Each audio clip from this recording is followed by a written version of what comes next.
Hey there, this is Darren LaCroix with another Ask Darren. This one was a post on my blog from Claudette.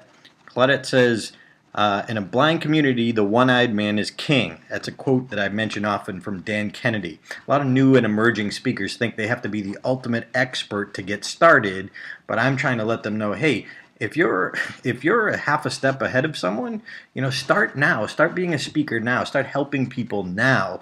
Don't wait until you're the ultimate expert, because you'll never be the ultimate expert. And she says, in a large community of listeners, there could be a two-eyed man that you don't know about. You say you don't have to be the expert or an expert, but what if someone is better versed in your topic in the crowd that you are addressing? I say, perfect. They hired you, they brought in you, there's a reason. Maybe they didn't know this person was available. Maybe this person is out of their budget range. But you know what? There's always going to be someone in the audience who probably knows as much or maybe more than you. Same thing when I'm in the audience. I don't know everything. Even though I won the World Championship of Public Speaking, I'm not the ultimate expert. Yes, maybe I have some more credibility than most. But that's only when I'm speaking to speakers, or especially in Toastmasters.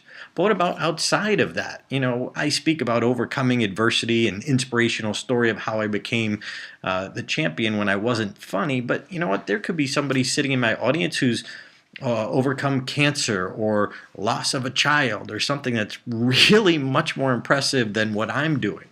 So what we need to understand is, yes, we're the presenter, we're the facilitator, we're marketed as an expert, but we don't have to be the ultimate expert. Take the pressure off of you. If somebody in the audience is more experienced or has more of a expertise, then you use them. Especially if you find out before the program, have a conversation with them. Find out what they know.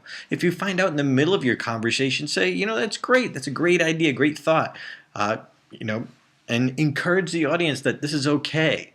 When we try to pretend that we are the ultimate expert, you're just setting yourself up for failure. And it's not fair to you. It's too much pressure on you. And it's not real. It's not authentic. So I say, hey, be authentic.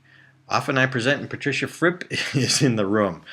Sometimes it can, get a little scary, but at the same time, I got to just be me and go with my authentic self and my perspective. That's why I'm the one in front of the room. But that doesn't mean I know everything, and I shouldn't try and come off as I know everything. So use the people in your audience. Ask them questions. What do they think? And if it's reasonable and you agree, then definitely lift them up and say that. If you disagree, then you need to disagree because you're the one in the front of the room. But it can be done respectfully. So we have to be careful with that, but embrace that.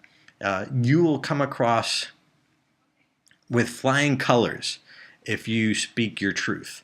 If you admit that maybe you don't know everything or you're not the ultimate expert, and ask or become the facilitator at that point and ask the person in the room to share a couple of thoughts. But don't let them go on too long. This is your presentation.